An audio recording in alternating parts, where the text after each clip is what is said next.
Hello, welcome everybody, and welcome back to a brand new video, the first one in nearly 4 months, I believe it is. I'm going to start off myself with an easy one today, somebody I've interviewed before, Councillor Ian Spiller of Lalaston Community Council, and it's nice to see you again. Welcome back, and thank you. It's great to see you, and thank you very much for having me back again, Luke. That's great. So we're coming up to elections now, and you're somebody who's a prospective candidate at this point, because nothing's confirmed of who can stand or that yet. I think that happens next month. Is it next month? It certainly does. Yeah, towards the end of next month, that happens, and we get the candidate status rather than prospective candidate status. Yes. So confuse everyone. Go ahead, tell us where you're standing. Okay. Well, let's start with the county borough council elections. A bit of a changing of the guard in many ways, but also for my constituents. This will be the first time that they've had 3 councillors representing them rather than 2. So I'm standing for Lalaston, Bryn Tirion, and Merthyr Mawr for BCBC, which incorporates Broadlands as well. So it's a very large ward, nearly 4,000 houses, or maybe just over 4,000 houses, and lots of electors. So we want them to get out and vote. For Community Council, obviously I'm re-standing again for Lalaston Community Council, which is my hobby and my passion. That's really adds all the nice little extras that we like to do. So one's a bit more serious, I suppose, than the other in many ways, because you can affect things on a county-wide basis rather than just a local basis. But equally, for me, very important. Yeah, well, that's great. Now, last time we spoke, you were a Liberal Democrat candidate, but I see there's something interesting in the top corner there. There is something very interesting in the top corner. I'm sure you'll claim credit, as will many others, Luke. No, do you know, I think, like many people, I've just had enough of national politics. I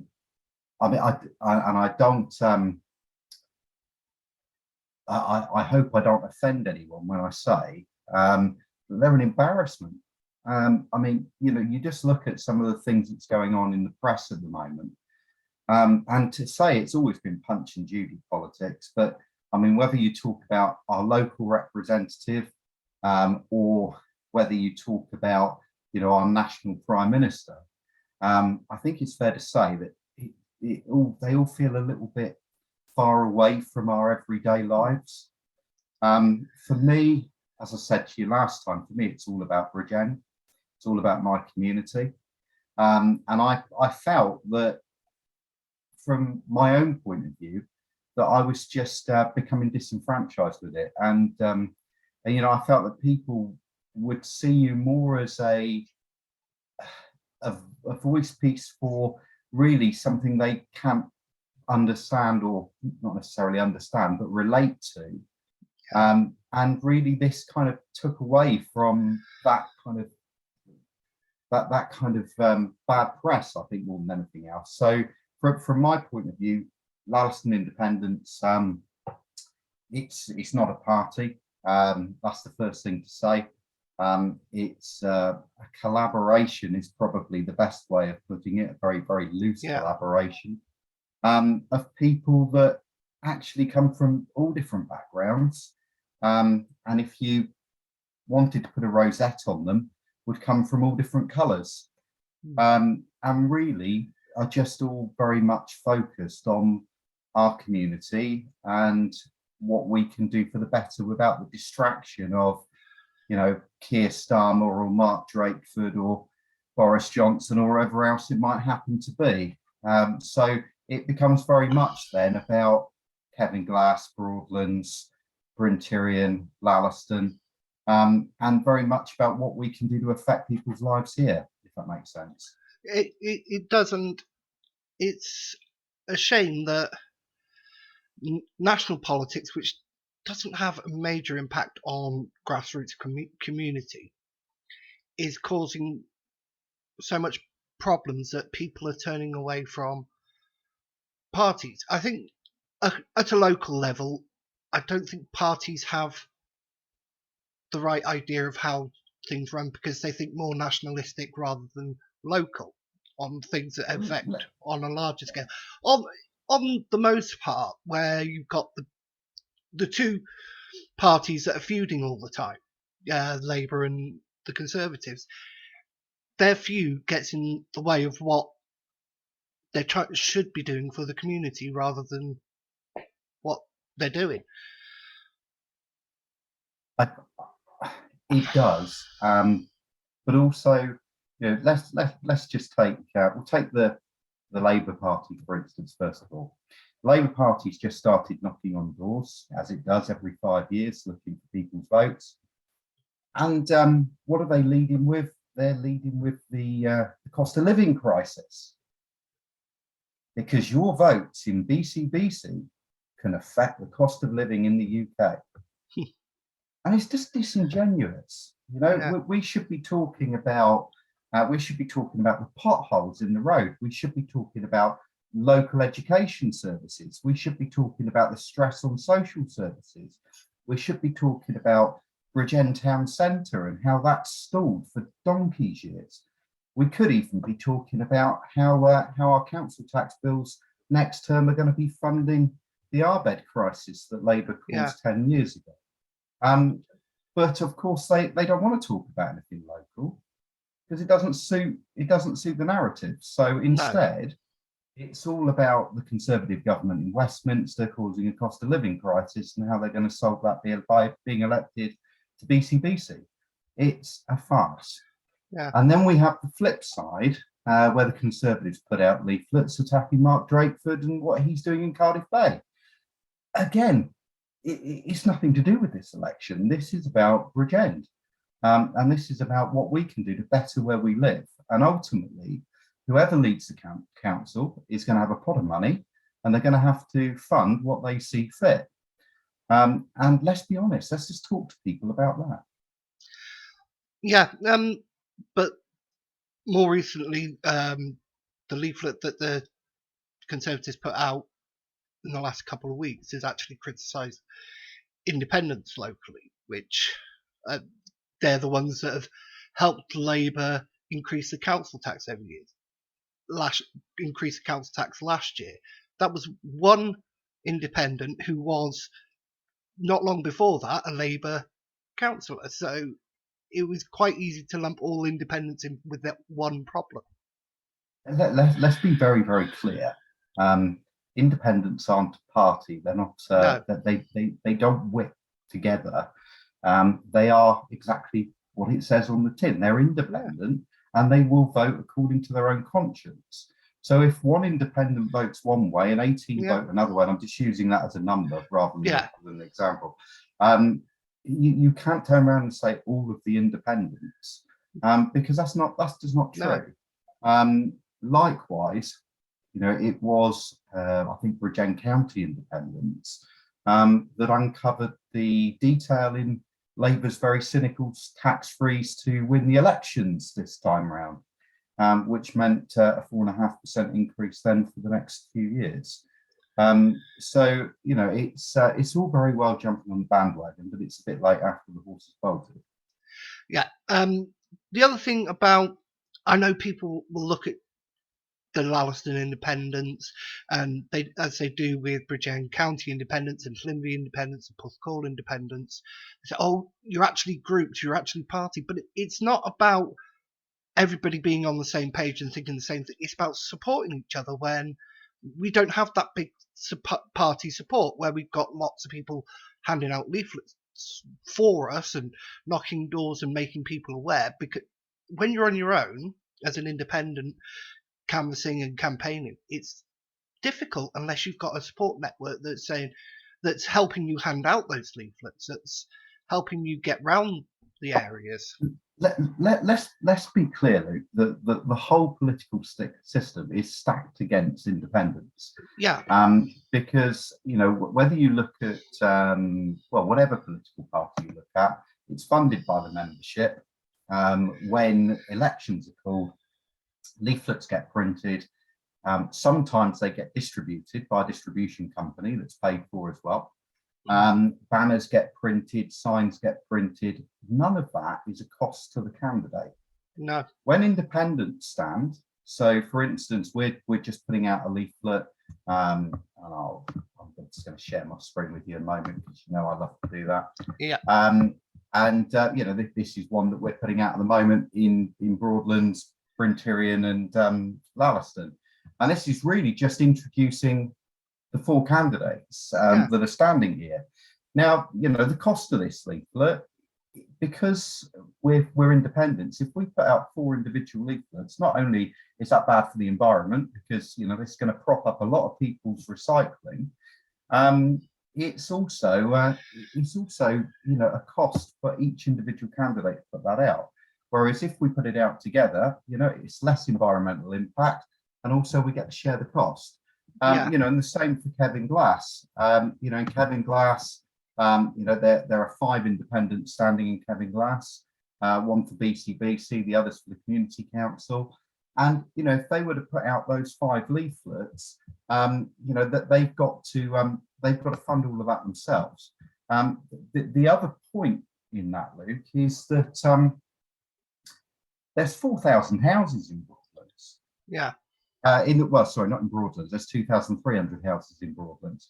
When you top that up with the new bit in Morgan's Meadow, Bryn Terrain, Lalaston, the farms, Island Farm for BCBC level, and obviously Merthyr Village and Tithixton, you've got masses of houses, and for one person to go and deliver all of those on an individual basis would be very, very hard work.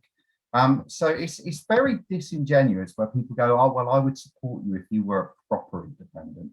Well, what is a proper independent? Because surely an independent is just somebody that thinks and acts in the best way for their community, and isn't told how to do so.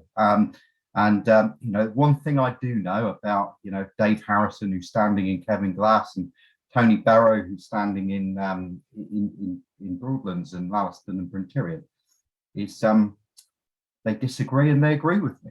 I've worked with both of them on community council for many years, and we've agreed as many times as we've disagreed, and I don't expect that to be any different anymore.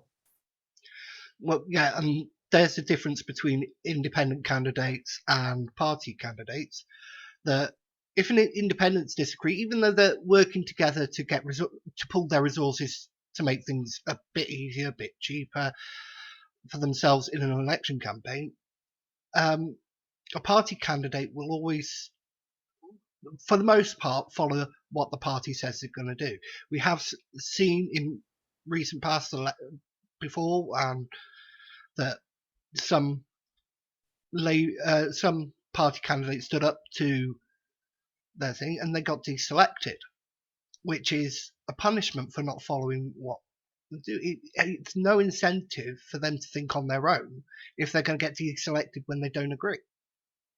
I completely agree with you. I mean, thankfully, as I said to you last time we were interviewed, it wasn't something that I ever had to worry about being a member of the Lib Dems. In that Cheryl, who has been a very good friend for many, many years, and myself and Tony, who were formerly both Liberal Democrats, we were always encouraged to have our own opinions, and it's one of the things that actually probably stopped me thinking about becoming an independent. But as I said right at the beginning, the distraction of national politics on the local level is exactly that. It's a distraction. When we're talking about community councils, that should not be political at all. That should be about people going out doing their best for their community. It certainly shouldn't be about people just being elected to sit there because their party's told them to, and then not doing anything other than perhaps attending most of the meetings. You know, it's about what we do outside of the meetings, how we impact things, you know, what we can actually do to really, really improve our communities. And hopefully that's what we're about.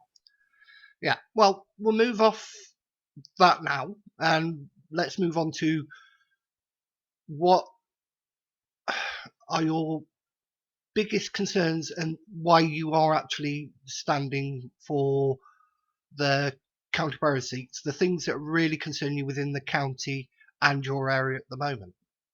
Okay, so let's talk about the county first of all, because this is a county election, and you know, one of the great things about Bridgend County is it literally does have everything.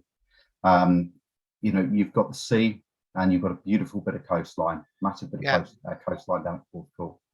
And then you've got the valleys, and you've got the beautiful mountains. So you've got an absolute heaven for tourism that we don't capitalise on. No. You know, for as long as I've lived here, you know, it's just totally underrepresented for what we have. So number one, tourism. We're not doing enough to promote ourselves. We're not doing enough to get income into this county. Number two, Bridgend Town Centre. Bridgend Town Centre has decayed and decayed and decayed for the whole time that I've been here. There's been lots of talk, you know, regeneration. We're going to talk about depedestrianise it. We're going to set some plans out. There's some lovely plans, actually, you know, really nice looking plans in the LDP. But we've just turned into a talking shop. Nothing actually gets done. And this is about, you know, there's an opportunity to really turn things around. And I think it needs people with a bit of vision. And, you know, one thing I said to a fellow councillor in a community council meeting not so long ago, I said, if businesses were run like councils, they would go bust. Simply because they don't have an everlasting pot of money that's replenished by somebody all the time. And effectively, that's what councils have. So for me, this is about getting really good value for our money and really, really focused improvement. And then there's the bits that really affect me on a local level. So if you look at not just me, my constituents, if you look at some of the things that are going on, and some of the plans that existed in the LDP, which for people that don't know what that is, because I just shorten things, it's the Bridgend Local Development Plan. Each council has to submit its plans for where it's going to put housing and things like that for a period of time. And it should have been done by this election. It wasn't done by this election because of COVID and because obviously that would have given us some actual stuff to talk about. But the final draft has been completed, and this is my major concern, Luke. So this is my area. Lalaston's just down here. I would have included it in there, but I didn't want to really take away from this map, because this shows the plans for my ward really, really well within the local development plan. You can see, obviously, this is Bridgend's local development plan. So this here is Island Farm. So my ward comes right the way up to Island Farm Close. This here is all Broadlands, and obviously Bryn Tyrion and the school and everything up there. So these are Bryn playing fields, and obviously the rugby club. And this is obviously, you know, one of the areas that are of major concern to me, because this is encroaching on the village of Lalaston. I mean, if you can see how close that goes, I mean, that's Gypsy Lane coming up there, which is the back end of Broadlands, and these are the houses opposite.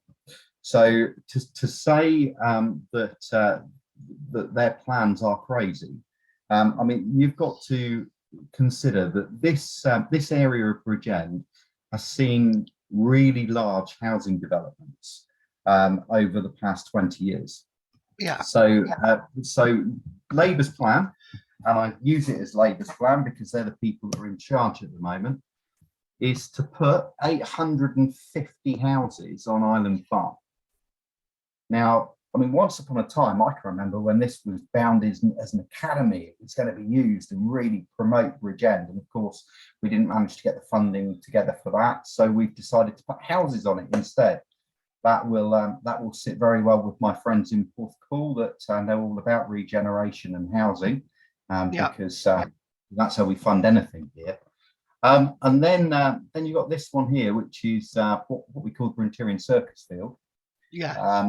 So another 850 houses planned for here. And, you look at that and go, well, this is just going to turn Lalaston into a suburb of Bridgend. This is, in any other county, we would be talking about the importance of this historical village and it needing to have its own boundaries.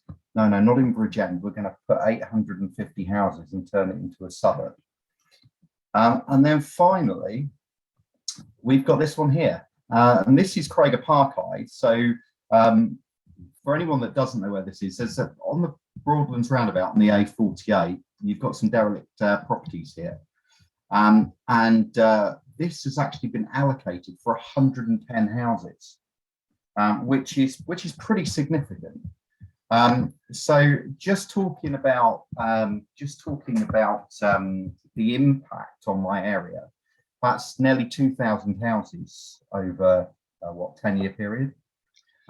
So that's going to have significant consequences for the local schools, for the local doctors. I mean, just bear in mind all the doctors have been put down, or they might eventually be put down on Sunnyside. And you consider all of this and you just go, is this even thought through? Yeah. Can you bring up your screen again? The one you just shared. Yeah, of course. There we go. I'll share that back with you. Right, there we go. Because we've got, I'll just move us out the way a bit. Because you've got the field by where the circus normally is that you've just been talking about. Yeah. PLA3 it is. PLA3, yep. But you've now got Merthyr Mawr, which is Island Farm. Yes. And there's been plans and plans for years that they want to try and build on it, and they're trying to build on it again. Because you can see it's the same colour there, so I assume they're looking to build on there, which would increase even more. And it's much larger, so I would have thought another at least 1,000 houses there that they're trying to put again. Well, you look at this, and I mean, one thing I would say, Luke, is once you start building on this side of the road, where does it end?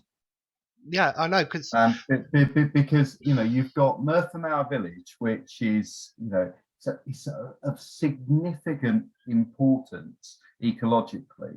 Yeah. And it really is. Lawrence of Arabia was filmed there, wasn't it? I mean, it's of international importance, and it is recognised as such for its ecology. So, you just look at it, and I was very, very lucky last year to get married in Merthyr Mawr village in the church, and my boss, who's from the southeast of England, came up and he said it reminded him of the quaint little Cotswoldish village. And it does, it's really different to most of what you'd find in South Wales. So to encroach on that and to start really trying to build that way just seems wrong. And it's something that we really do need to consider, quite where are we going to go next? Because let's just remember, this is the plan for 2018 to 2033.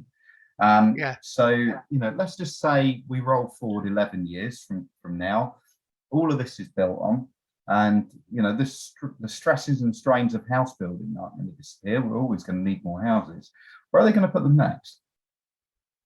Well, they're going to start building closer and closer to the sand dunes, aren't they? If they do that. Well, common sense told you that when you're looking at this screen, that they've never built this side of the A48, apart from obviously Island Farm, which is a tiny little place just there.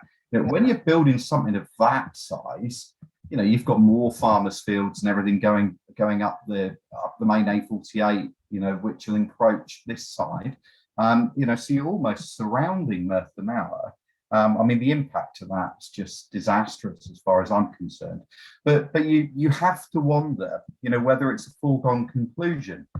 And the reason I say that is we talked last time, I'm just going to go back a little bit, about one of my major projects, or one of my passions really, and it's a passion drawn out of necessity. I spoke with Joanne Rubery yesterday evening before I talked about this, because I'm very conscious of the family and of Reese Rubery and the disappointments that they've had to endure. And Joanne and I will undoubtedly be taking a walk on the A48 during this campaign. The A48 in 2018, I'm going to say, I'll have a little look exactly in a moment, received funding. And at that time, this was from the leader of Bridgend to Joanne Rubery. Yeah.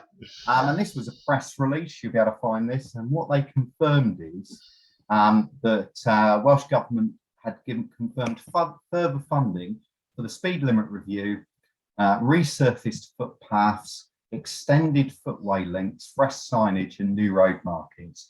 Yeah. You know, I sat there on the Broadlands Hub last week, which I'm an admin of, and got told off by one of the other admins for allowing a picture of a police car turning right without its blue lights on out of Merthyr Mawr Road onto the A48. Yeah. Which, if any other member of the public had done that, I'm pretty sure that would have been that they would have been in a lot of trouble. Yeah. And that's because this new signage actually doesn't exist at the end of Merthyr Mawr Road. So they've set it back so far back that you actually have to be 4 cars back to actually see the sign that says you can't turn right. So you get to the end of the road and think you can turn right because there's no sign opposite telling you can. There used to be. Sorry? There used to be a sign opposite that's telling you couldn't. Yes, it's been taken down, and I think it was due to be replaced, but it never was. And obviously they've put new road markings there. So the great thing is, if you're turning right into Broadlands, you actually now can do that in a dedicated lane. And for me driving home, that's brilliant until somebody in the left-hand lane decides to cut right across the right-hand lane because they want to take the shortest route across the roundabout. Yeah. But I think the key thing for me was this, in all of this, was the extended footway links. Because when you look at the detail here of accidents, what they've said is 5 occurred on the east approach to the Broadlands roundabout. Actually, there was a car on its side, I believe, on the Broadlands roundabout only a couple of weeks ago. 10 between Merthyr Mawr Road and Island Farm junctions, and 3 between the Ewelli roundabout and the Heronston Lane junction. So what did they do? They put the new footpath at the Heronston Lane junction, Where it had the least amount of accidents. where it had the least amount of impact. Now let's just remember, you know, the 2 fatalities, which I believe were both pedestrians, quite far apart. But I believe the previous one involved the Brinteg school boy that lived on the other side of the road, and obviously then reached Rubery in 2016, if I'm correct. You know, these were both between Merthyr Mawr Road and Broadlands, or certainly between Island Farm and Broadlands. And you know, you think about the number of school children that go to Brinteg School. You know, I think it was fair to assume that this extended footway link should have been a footpath that extended from Newbridge Fields, where the footpath ends, up on the left-hand side of the road, as if you're going towards Island Farm, and actually meant that anyone walking, anyone running, would actually have a footpath that went right the way up, rather than having to take their lives in their hands. And you know, then when you look through, this was a letter that Joe received in September, one she's just received, but it was with regards to some questions she raised in in September of 2021 and forwarded to her in October. And this confirmed quite interestingly along the bottom that as part of the Island Farm development being considered, it's proposed for a light control junction in the vicinity of Merthyr Mawr Road that will provide access to the development. This arrangement is suggested as including a pedestrian crossing and a reduction in speed for the operation of the junction, and central reservation assist in enforcing the left turn only restriction. If further development takes place off the A48 at Broadlands, which may be considered requiring a possible forefarm from the roundabout, which is there at the moment, then planning may consider a formal crossing subject to a safety audit as part of active travel. So what they're saying is if we want the road to be safe, ladies and gentlemen, that we have to have more houses. Yeah, let us build and we'll give you a bit of safety, which is ridiculous. Well, when you think about it, I mean, I've got four daughters, and that, you know, the eldest ones will disappear down to the Dipping Bridge in the summer, and they'll walk down to Merthyr Mawr, and they'll go and enjoy themselves as kids do. Unfortunately, you can't watch kids 24/7, and you hope to God that they won't run out on that road, and they will use the road crossings at Broadlands roundabout and the underpass under Newbridge Fields. But common sense tells you that doesn't happen 100% of the time. And where you have 2,300 houses and a well-known beauty spot that young people congregate in, you're gonna have the possibility of accidents, and road safety should not be there simply to, it shouldn't just be being considered if we put more houses there. No. We've proved, and we proved during this campaign that this was very, very much needed. And it seems really, really disingenuous to say, well, actually, we have the funding for it. We've put a couple of signs up that weren't really any good. We resurfaced some footpaths and wasted a bit of money and actually did some work further down the road where it wasn't necessary. How does that work then? So when you ask me why I'm standing for Bridgend Council, Luke, this is the reason. Because I find it incredibly frustrating that they just go and do what they want, waste the money in somewhere completely insignificant. I mean, active travel. Let's just remember that active travel means, and I've put a freedom of information request in to find out how much they've spent, meant that you could actually cycle over the roundabouts. And I've yet to see a cyclist. Now, I will stand corrected. I will stand corrected on this if someone tells me that they use them. But I've yet to see any great number of cyclists or any great number of pedestrians use those roundabouts. Surely that money would be better spent on something like this, where it's actually going to impact more people.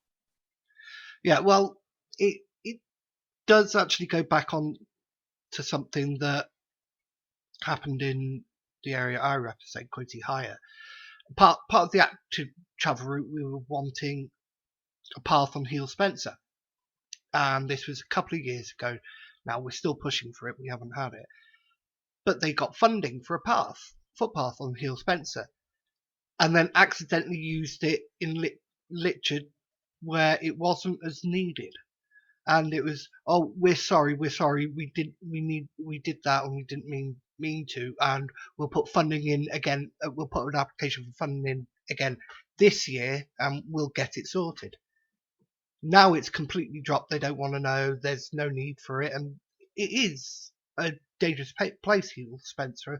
I don't know if you know it, it goes up from Quincy over the common, and there's a lot of accidents involving animals, yes, but there's no place for a pedestrian to walk there, and especially when you've got a small village and a housing estate that connect via that road. So it's a pattern that BC seem to do. They get funding for one thing and move it to the place where it's not needed. As seriously as it was, like you said, with the 100,000 they got for improving crossing or footpaths on the A48 and they put it in completely the place that it wasn't as needed.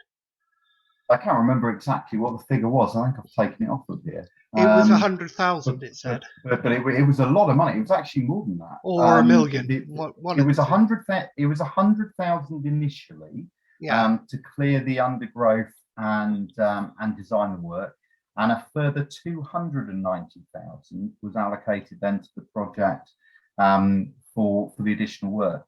So they spent £390,000. Yeah. And really didn't help the situation. Arguably made it worse. Arguably they've increased the road splay at the Broadlands roundabout by removing some trees and hedges. But if those in the couple of lines cost £390,000, yeah, then I really am in the wrong job, Luke. Yeah. So we talked about that. You briefly talked about how BCBC don't capitalise on tourism in this beautiful county of Bridgend. There's so much history, and Island Farm is a classic example of them not capitalising on some history.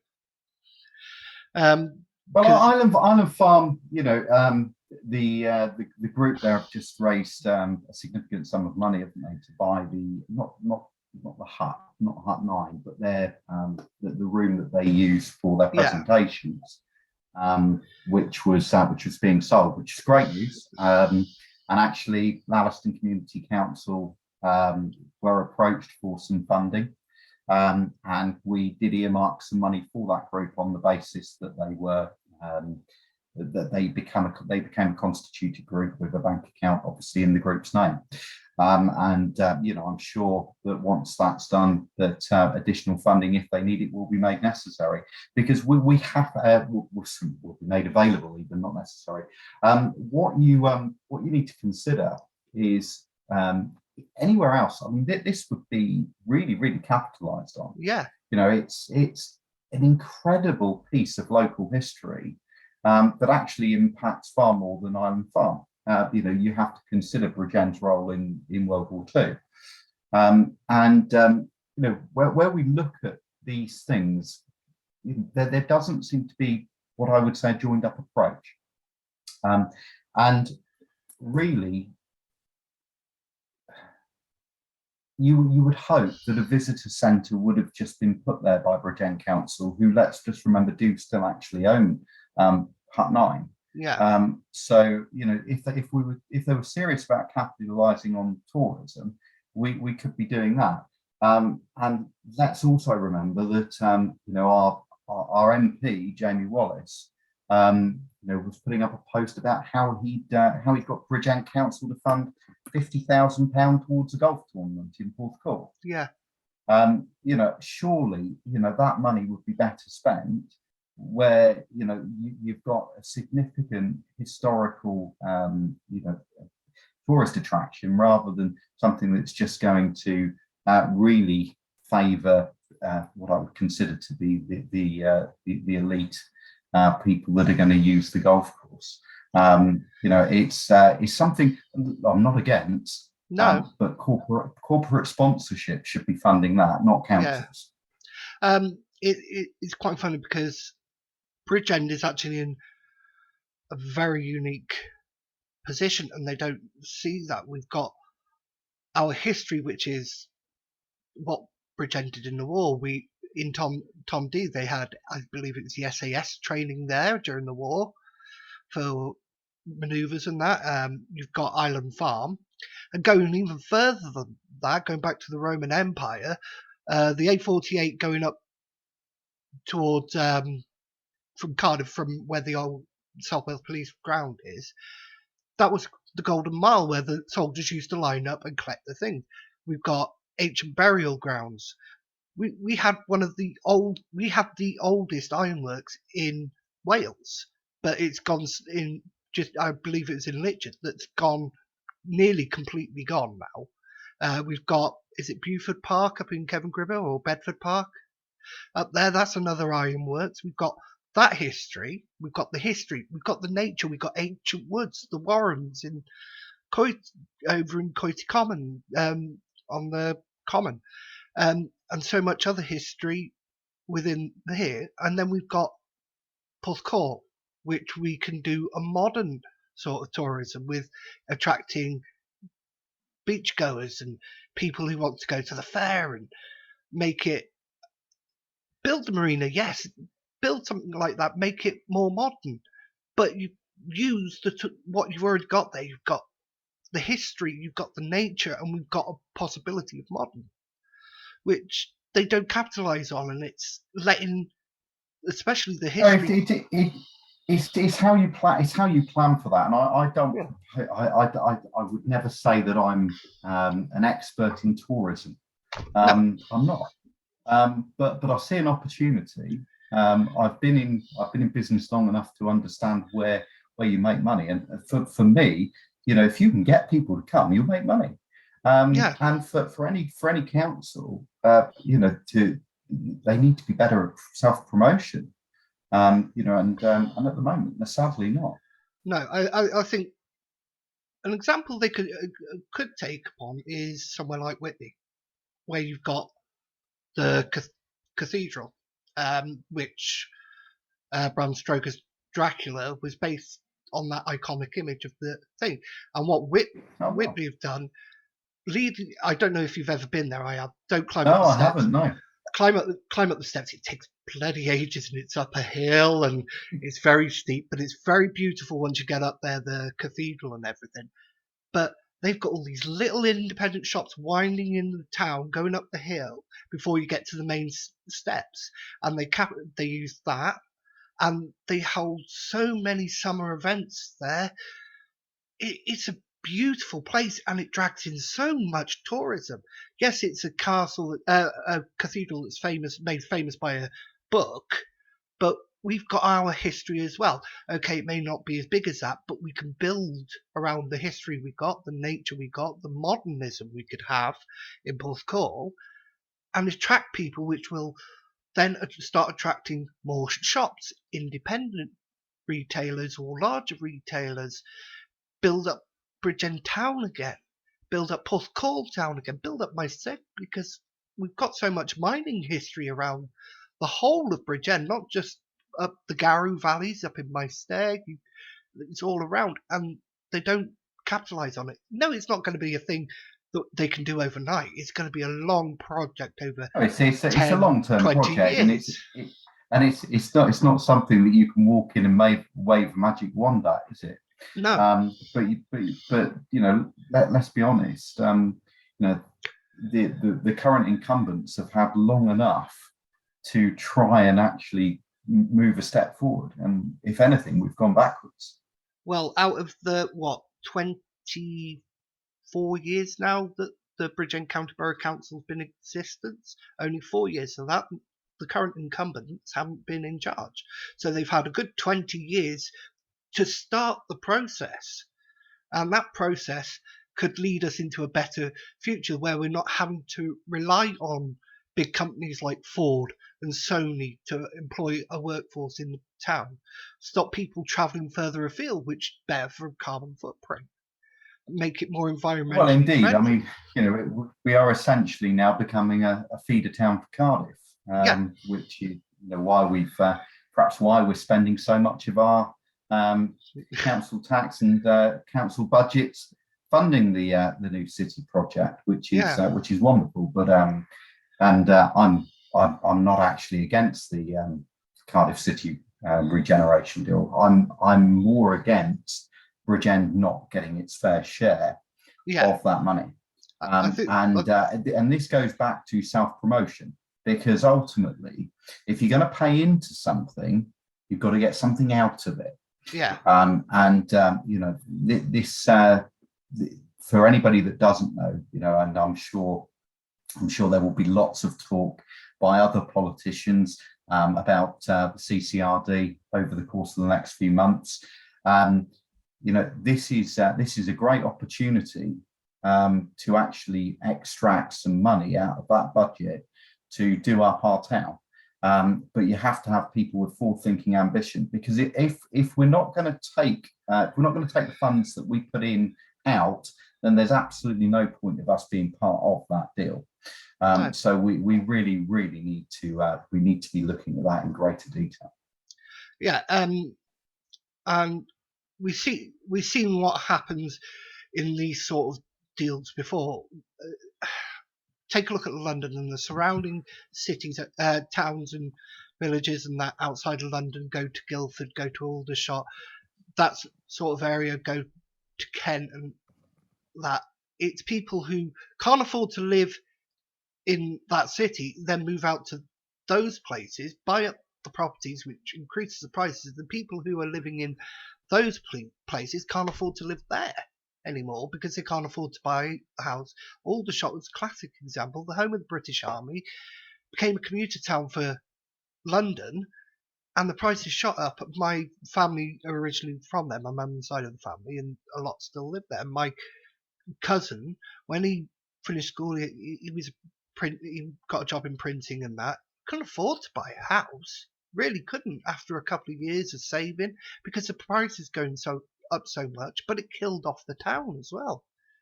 Killed off the shopping in the town, and I don't know whether Aldershot has recovered today. I haven't been down in a long time, but this was 20 Well, I mean, years ago. we've got the opportunity, haven't we? With kind of moving the college into town and reshaping the town. We've got an opportunity really to make that a vibrant town centre, perhaps not in the way that it once would have been. No. But with a bit of vision, we've got the opportunity to bring people back into town. I mean, there's some lovely local businesses down there, I was fortunate enough to take my daughter out to Poco Poco into their new place for her daughter, for her birthday. I was going to say at 15 years old, I would hope not. But it was, it was wonderful. It was like being in the Med. You've got the Hoona Bar, is it behind Scott's new place? Wonderful. You've got some really thriving local businesses there that really deserve a little bit more of a chance with what's around them. And actually with the investment, with getting people back into town, that will help. I certainly like to see our money being spent doing exactly that rather than putting a new canal quarter into Cardiff, which would be lovely to go and visit, but I'd much rather the money spent in my town. Yeah, well, why can't it be an overall plan to revamp the town centre and say, well, it's a struggle getting businesses to come here now. We've seen that with Ineos. Ford have gone. I don't know how much longer Sony will be here because it keeps getting smaller and smaller. Why not say, well, we've got so much history, we've got so much nature, let's create a tourist town. We've got the beach, we've got the hills, we've got the mountains, we've got the nature as well, we've got the sand dunes in as well. So let's create this and say Cardiff City Region deal. We don't want to become a place that's just building loads and loads of houses for you to employ everybody, we're going to create a town that's going to be based on tourism, and we're going to get our tourism in. Okay, during things like pandemics, it will wipe the town like we've seen over the last 2 years. Tourism dropped so sharply. But sometimes you're going to have to take those risks because you're not repeating the same old patterns of trying to get businesses in, and that isn't working. So you've got to try something new. You've got to have an investment strategy. Yeah. And certainly, I would think that if you're looking to pretty much knock it all down and start again, which is effectively certainly some of what's going to be being proposed, that is the time to really look at it and think about things. Can we think slightly more outside the box and really try and get people in? That's something that really needs to be considered in a lot more joined up way. But I hope, Luke, that come May, we'll have a different lot of people in charge, and we may be able to look at things for a brighter future for all of us. And let's not remember, let's remember these people make some difficult decisions.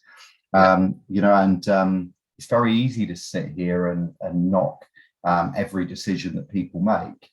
And this isn't saying that every decision that's been made is bad. This is saying that actually, is there a chance of doing some things better? And my firm belief is that we can do some things better. And this is all about changing and actually believing in something better. If you do the same thing over and over and over again and expect a different result, well, that's Einstein's definition of insanity. Yeah, which is at the moment what they keep doing with the Bridgend town development. Well, we'll do this plan. Now we'll do this plan, and now we'll do this plan, and they don't even do that plan, or they start doing little bits and then give up. And it's. I mean, we've got lots of opportunities. I mean, the Kia contract, has been something that's been talked about for many years. That's something that avoided quite heavy scrutiny because of the pandemic, I think.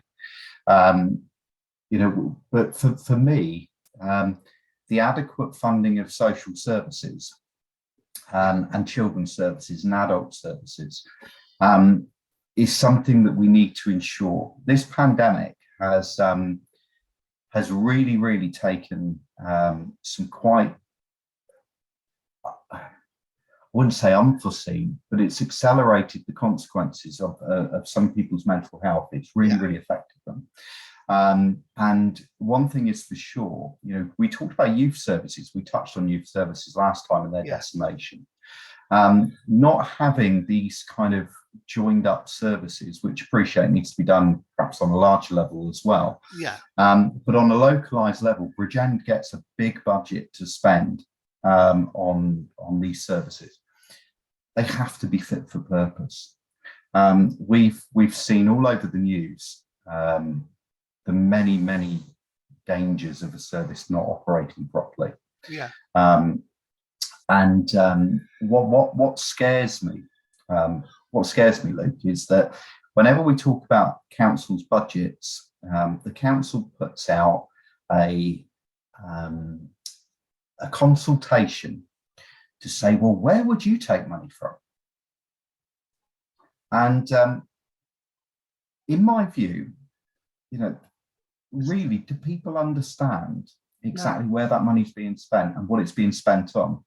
Because I've experienced the some of the core services, mental health services, firsthand with my children during lockdown and afterwards, where they've needed that additional help and support.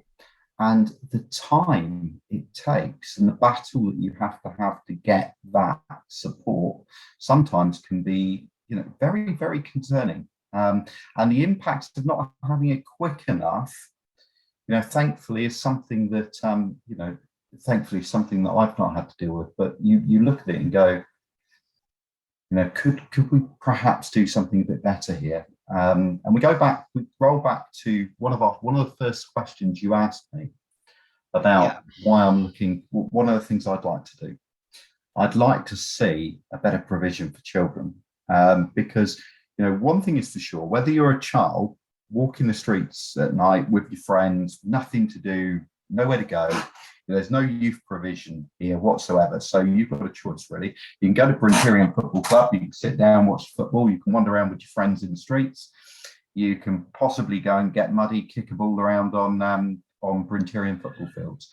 But there's nowhere safe for them to hang out. And we wonder why antisocial behaviour and things rise. And that's not necessarily to say the kids are doing anything wrong. But some of the older people, are very intimidated by groups of kids on the streets. And really, where they've got nothing else, where they've got nowhere else to go to kind of hang out with their friends, what do we expect them to do? So we need to have that kind of joined up thinking that goes, actually, this is an area that we need to do. How are we going to do that? Because we've got a great space for provision here. Whether we look at trying to include that, youth provision at the comp, or whether we look to do something on Brinterian Fields, you've got a massive area there. You could put a, great skate park like you've got in Porthcawl. And actually, you could pull them into a central area where it's far easier for the PCSOs Yeah. to monitor and control, and go and educate them and do the things that they do with their community outreach as well. So I know I've kind of gone completely off subject there, but I just kind of swung round, and you look at it and go, well, actually, this whole the whole plan, whatever vision you're going to have for Bridgend, it has to encompass all these different age groups. And how are we going to do that? But you do wonder whether this kind of visionary thinking even takes place, or whether we just go along ticking the same old boxes that we've already done. Yeah. Of course, we know. Well, I know a fair bit about mental health. I've had a 4-month break from this because of my mental health was at such a thing, and it's so important, and people don't always understand. I can't understand what somebody else is going through with depression and that, because everybody's affected differently, and how they deal with things and how they process and that. For me, I know going through what I went through, it was hell for me. It was a hell for my kids and my family to see me like that. There were days where I just wouldn't get out of bed for a few days because I just didn't want to. There was nothing for me. There was nothing that I wanted to do. I couldn't. I love politics. I love the reading about politics. I loved it last time, and that's why I started the channel, was to help my mental health, because I knew I was starting going round down a bit, but I needed something to focus my attention. And it got to a point where not even doing this was keeping me going. I was putting on fake smile, talking to people like yourself and Martin and Amanda and other people. And there comes a point where I had to admit to myself that I'm just masking my problem and not dealing with it. So I deleted the channel. I didn't want the channel up. I didn't want to have the temptation of going back to it before I'm ready. I'm not honestly 100% sure I'm ready now, but I feel in a place that I can start working towards that. And there are so many great groups out there, like Lads and Dads, which is just for men and boys, that help you and support you. And yeah, I was part of that group, but it got to a point I didn't want to bother anybody with what I was going through. I just wanted to disappear from sight, and I did. I closed everything down, shut Facebook down, and that. And you couldn't get a hold of me, and the only person who could get a hold of me was Martin, which was because he had my number. And I'm sure when, as I said in my video yesterday, as soon as I friended you, you're messaging me within 2 minutes saying, "How are you?" And that's what's good. Don't be afraid to ask for help, even if it's You just can never be afraid. And no, Luke, we spoke about it briefly offline yesterday. Yeah. And I referenced it, on a personal post myself the other day. 5 years ago, my life was in turmoil, and I was looking back and talking to my wife about it, and last week, and you do wonder, you really do wonder sometimes how you move forward. Yeah. Some of our biggest challenges, when you're caught in that moment, you don't know who to ask for help. You don't know. For me, it was without a shadow of a doubt the most difficult time of my life. Yeah. Trying to put a brave face on that, and trying to smile, and trying to get out and make people think I was okay, was very, very difficult. So I admire anybody that does that, but you have to be able sometimes to look beyond the smile and see the person that is suffering, and be able to reach out and just let them know there is somebody there. And if they ever need you, that you're there. And I was very, very fortunate, very, very fortunate, both in my community and my friends, my family, to have those people that were there when I needed them. And as I said to you yesterday, and I say to anybody else as well, if you need help, ask for it.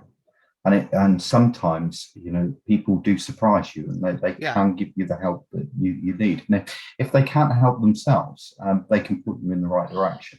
And it doesn't matter what age you are, what gender you are. We all, it's a cliche, isn't it? It's okay not to be okay, but it's true. It is okay not to be okay. You've just got to be able to work your way through it. And where we talk about, and it's one of the things I'm very, very passionate about is domestic abuse in a whole, and making sure the support is there both for men and women, because it's not it's the same as mental health. It's something that's not just gender specific, and it's making sure that we have all of these services in the joined up way in Bridgend. So I find it very disingenuous where you have a consultation that says, would you cut this, would you cut that? No, you wouldn't. And anybody that says that should even be on the cards for discussion, it's never up for discussion. But what we do need to do is, as a council moving forward, what we have to do is we have to make sure that there is adequate funding in place for all of these things. And one of the things that I firmly believe is that if you've got a team of people that are very different from very different backgrounds, you've got business people, you've got working class people, you've got a very broad range. They come together and they find consensus, they find collaboration. And that, to me, moving forward, whether we're talking about mental health, whether we're talking about social services, whether we're talking about education, whether we're talking about tourism, whether we're talking about housing, all of these things, they need a different way of thinking. They need collaboration. They need people to be transparent.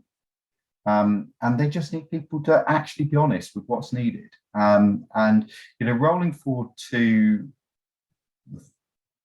the 4th of May, 5th of May, 4th of May. That'll teach me. Hopefully I'll turn up at the polling days on the right day. Rolling forward to May, I very much hope that people look at it and go, we just need something better. And I very much hope that people don't vote the same way that they've always voted, hoping to get something different. Because one thing's for sure, unless you change something, you will always get the same. Yeah.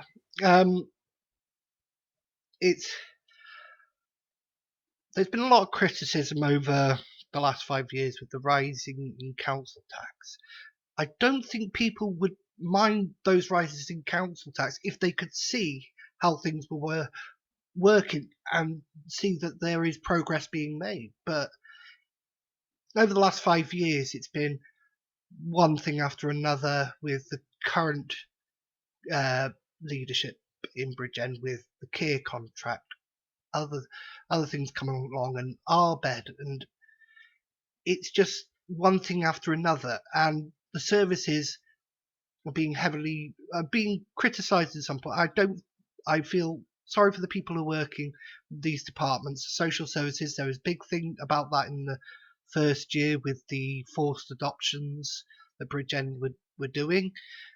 I don't blame the people in the social services department. It's not their fault at all.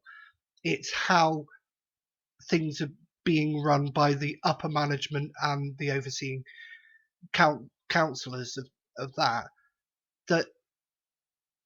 are the right provisions in place. Are things being done properly? How can we make this department the best that we can make it? It seems to be a case of, let's just keep doing it as it is, and what have you. I don't profess to be an expert. I'm not an expert in these things, Luke. But what I do know is unless people have got job satisfaction, they tend to do what's required of them. Yeah. And and very little more. And I'm not suggesting for one moment No. that people in social services in Bridgend, that applies to them. But certainly, where you look at the public sector, certainly here, you do wonder quite if there is that direction. I've heard other councillors use the term officer-led for councils, and what that means is that the officers run the council, which let's just remember that people elect councillors every 5 years to help shape and certainly give direction of travel to the way those officers should be going about things. And I would hope that we become more of a member-led council and a member-led administration than just allowing officers to do what they want when they want, because otherwise there is no point in electing councillors. No. Because that is their role. Their role is to go and shape society and hopefully have an impact in it, and hopefully have an impact in Bridgend. Yeah.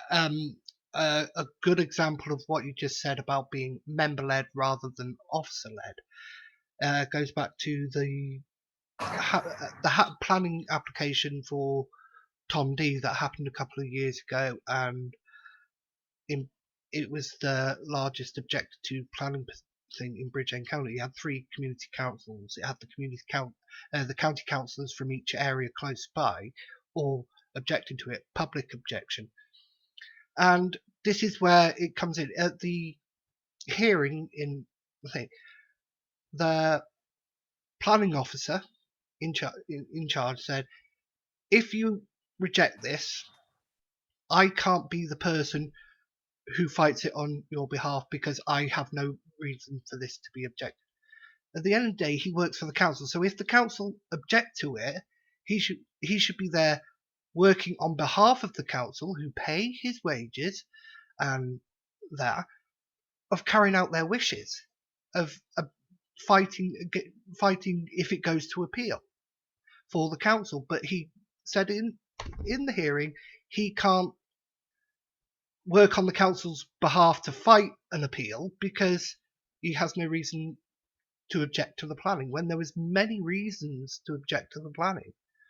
And that's what you're saying by officer-led and not member-led. Indeed. I don't profess to be to know too much about planning law, but that's why we employ experts. Is to give us advice, and ultimately is to make sure that we do things in a legal and correct manner. But likewise, whatever you do, it has to fit in with what the local council, what the local community wants. Yeah. And that takes me right back to the beginning as well. You look at the plans for my community, and 2,000 houses over 10 years. Certainly going to be an interesting time if that goes through, because the disruption that's going to cause is significant. And what we also have to remember about Bridgend is the 106 agreements are not quite as they're not quite as well thought out as I would say as in other counties. So we don't get as much bang for our buck from those developers. And I can look at Broadlands as a great example of that, where so many things. Community centre, where is it? Should have been built. 2,300 houses on the original plan. There was community building, never got built. That land is now in private ownership, and it's never ever going to get built. Is the reality of it. Not without significant investment from somebody doing a compulsory purchase order on the land. That's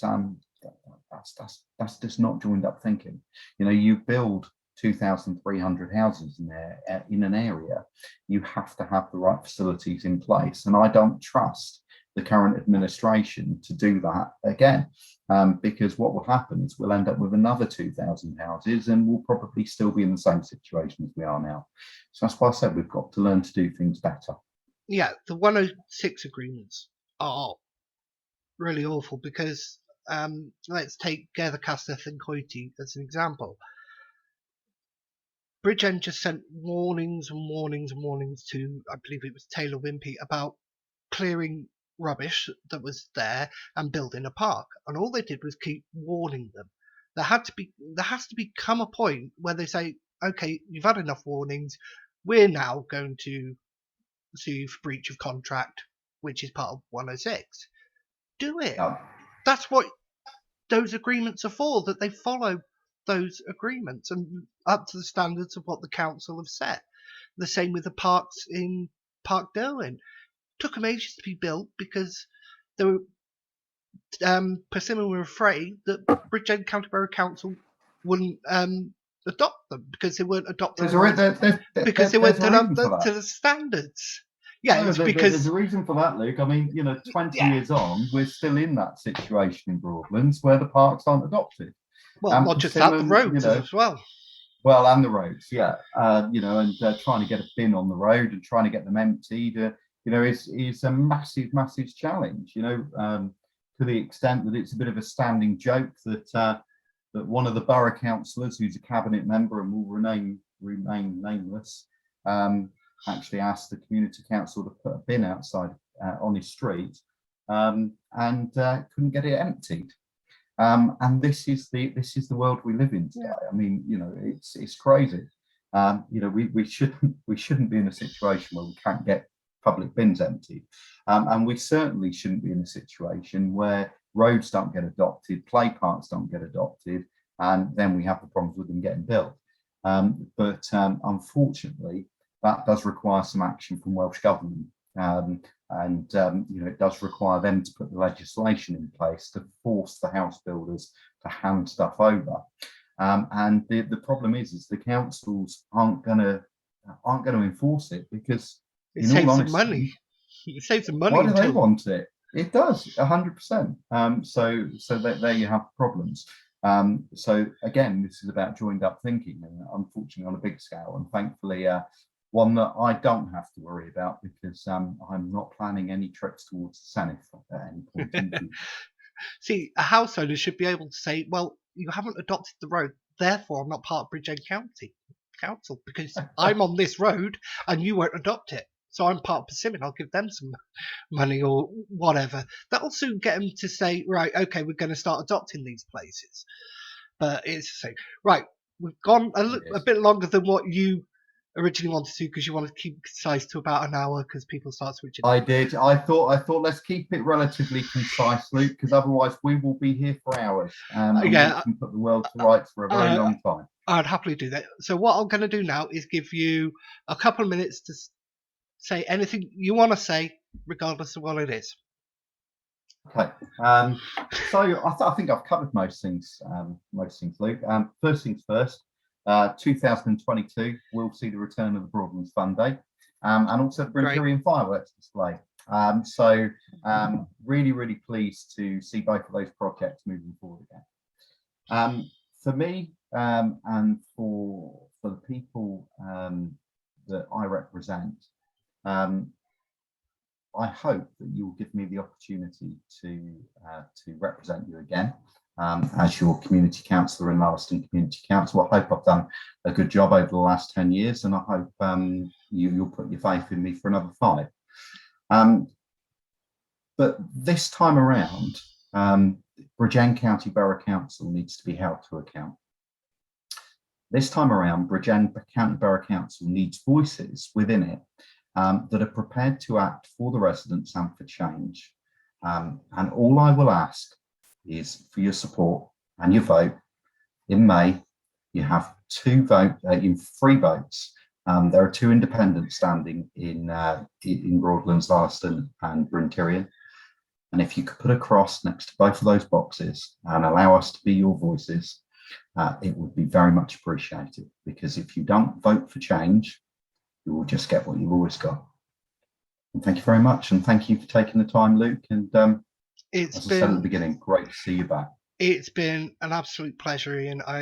like talking to you last time. As I said to you yesterday, your video is still the most watched.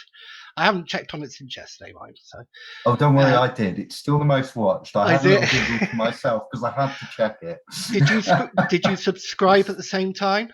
I did subscribe at the same Yay! time, Luke. Yes. I got So you've another subscriber. I now have got 11 another now. subscriber.